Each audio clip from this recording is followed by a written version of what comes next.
કૃપાળુ જ છે. કૃપા એનો નિત્ય ધર્મ છે, કૃપા એનું સ્વરૂપ છે.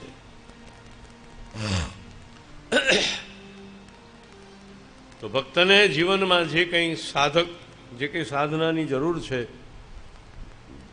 એ બધું જ પ્રભુ સિદ્ધ કરે છે. તમને જીવનમાં ક્યારે કઈ વસ્તુની જરૂર પડશે એની પ્રભુ ચિંતા રાખે જ છે. એણે બધું વિચારેલું છે. જો તમે જન્મ્યા ત્યારે કેટલા નાના હતા, પછી ભગવાને તમને મોટા કર્યા 5 ફૂટ, 5.5 ફૂટ, 6 ફૂટ, પછી પાછું ભગવાને બંધ કર્યું કે ન કર્યું? જો બંધ ન કર્યું હોત અત્યારે કેવડા હોત? નાનામાંથી મોટા કરવાની પણ એને ચિંતા રાખી, અને પાછા માપસરના થઈ ગયા એટલે પાછું અટકાવવાની પણ એને ચિંતા રાખી. એ બધું પહેલેથી ગોઠવીને જ બેઠો છે. શું કરવા અધીરા થવું? શું કરવા ચિંતા કરવી? ચિંતા કાપી ન કાર્યા ચિત્ત તું સિદ્ધને. આ રોજ ગાવું જોઈએ, કારણ કે રોજ આપણે ચિંતા કરીએ છીએ. આજે આની, આજે આની, આજે આની, અને આપણને આપણી જયારે ઓછી પડે તો પછી આજુબાજુ વાળાની ચિંતાઓ શરૂ કરીએ. ફલાણા આનું કેમ થયું, આને આ કેમ ના આવ્યું, આનું કેમ ના થયું, થોડો બધું. કૃષ્ણને કરવું હોય તે કરે, કૃષ્ણને કરવું હોય તે કરે.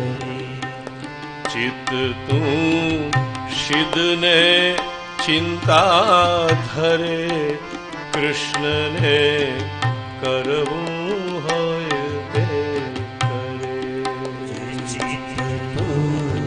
સિદ્ધને ચિંતા કરે, કૃષ્ણને કરવું હોય તે કરે. કૃષ્ણને કરવું હોય તે કરે. કૃષ્ણને કરવું હોય તે કરે. જે થવાનું છે એ જરૂર થશે, જે જવાનું છે એ જરૂર જશે. દયારામ 2 ઉદાહરણ આપે છે. થવાનું તે એની પેર થાશે, થવાનું તે એની પેર થાશે. જેમ શ્રીફળ પાણી ભરે,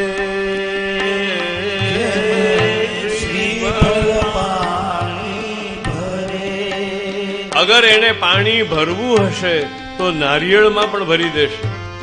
બોલો, નારિયેળમાં જગ્યા હોય છે કઈ પાણી નાખી શકો એવી? પણ અંદર પાણી હોય છે. ચારે બાજુથી સાવ બંધ નારિયેળ, છતાં અંદર પાણી. ખાવાનું તે એની પેર થાશે, જેમ શ્રીફળ પાણી ભરે.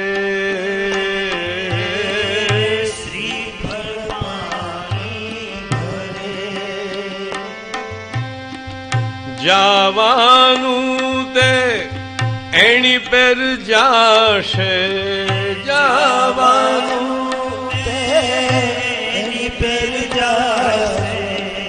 જવાનું તે એની પેર જાશે, જવાનું તે એની પેર જાશે. જેમ ગજ કોઠું ગળે, જેમ ગજ કોઠું ગળે. કૃષ્ણને કરવું હોય તે કરે, કૃષ્ણને કરવું હોય તે કરે. ચિત્ત તું સિદ્ધને ચિંતા ધરે, કૃષ્ણને કરવું હોય તે કરે. સિદ્ધને ચિંતા કરે, કૃષ્ણને કરવું હોય તે કરે. કૃષ્ણને કરવું હોય તે કરે. કૃષ્ણને કરવું હોય તે કરે. ઉદ્બોધકમ ચ હરિણા કૃતમ નાન્યેન કેનચિત. ભક્તોના હૃદયમાં ભાવની સ્થાપના પણ પ્રભુ કરે છે. એનો વિકાર, એનો વિસ્તાર, એનું સંરક્ષણ એ પણ એ જ કરે છે. બધું એ જ કરનારો છે. એટલે મેં કીધું આપણે આપણું સમર્પણ સંભાળી રાખવું. બસ ઠાકોરજીના ચરણારવિંદને દ્રઢતાથી પકડી રાખવો. કરવાનું બધું એ જ કરશે. તમે ઓપરેશન ટેબલ ઉપર સૂઈ ગયા હો ત્યારે કે તમે પછી શું કરો છો? માનો કોઈને પેટમાં ગરબડ છે અને ઓપરેશન કરવાનું છે તો તમે સૂઈ ગયા, પછી તમારે શું કરવાનું? ચીરવાનું તમારે છે, કાપવાનું તમારે છે, ટાંકા લેવાના તમારે. અને થોડી વાર બેઠા થઈને કોઈ બધું બરાબર ચાલે છે કે નહીં, બધું બરાબર થાય છે કે નહીં, એવું કંઈ જરૂરી નથી. ત્યાં તમે એક સર્જનને પણ સમર્પણ જ કરી દીધું છે. ડૉક્ટરના ભરોસે તમે સૂઈ ગયા છો અને તમને વિશ્વાસ છે કે ડૉક્ટર તમને બચાવશે. એક ડૉક્ટર ઉપર વિશ્વાસ હોય તો ભગવાન ઉપર નહીં. ડૉક્ટર તો માણસ છે, એના ઉપર પણ ભરોસો રાખો છો તમે. ભગવાન માણસ કરતા ઓછો ભરોસા પાત્ર છે એમ માનો છો? ભરોસો દ્રઢ ચરણ કેરો. વૈષ્ણવનું મોટામાં મોટી સંપત્તિ કોઈ હોય, વૈષ્ણવનું મોટામાં મોટું બળ કોઈ હોય તો એ પ્રભુના કે સદગુરુના ચરણનો ભરોસો. શ્રી વલ્લભ નખ ચંદ્ર છટા બિન સબ જગમાં જ અંધેરો. આપણું મોટામાં મોટું બળ આપણો ભરોસો છે. એટલે બધું ગાયા પછી છેલ્લે ભરોસાની વાત આવે, આશ્રય. તમે આશ્રય સંભાળી રાખો, ઠાકોરજીને પકડી રાખો, બીજું કંઈ કરશો નહીં. પછી એ જે કરે એને કરવા દો. ભગવાનના કામમાં દખલ કરવી જ નહીં.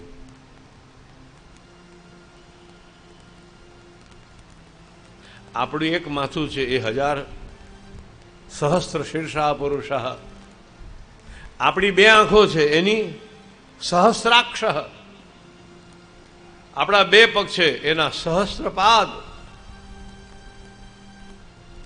આપણે અણુ છીએ અને વિરાટ છે. તો વિરાટ ઉપર વિશ્વાસ નહીં કરો તો કોના ઉપર કરશો? કૃષ્ણને કરવું હોય તે કરે. કૃષ્ણને કરવું હોય તે. આ જ સમર્પણ છે. આમ દિવસમાં 2-4 વાર તો ગાવું છે.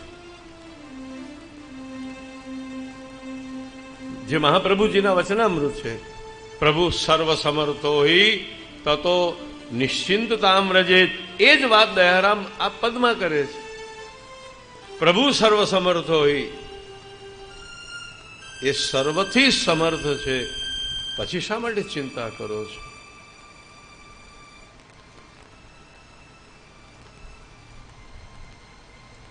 આટલું બધું કહીએ ને પછી પાછું આમ નીચે ઉતરીએ ને એટલે બધા મળવા આવે ને, શાસ્ત્રી તમે કહો છો બધું સાચું, પણ તોય બળ્યું ચિંતા થઈ જાય છે. આમ તમે કહો છો ત્યારે બધું સાચું લાગે છે કે હા ખરી વાત છે, ચિંતા કાપી ન કાર્ય અને કંઈ ન કરવું જોઈએ, પણ પાછું એ તો હવે હું શું કરું બોલો.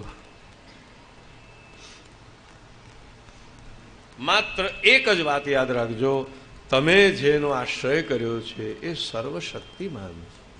પ્રભુ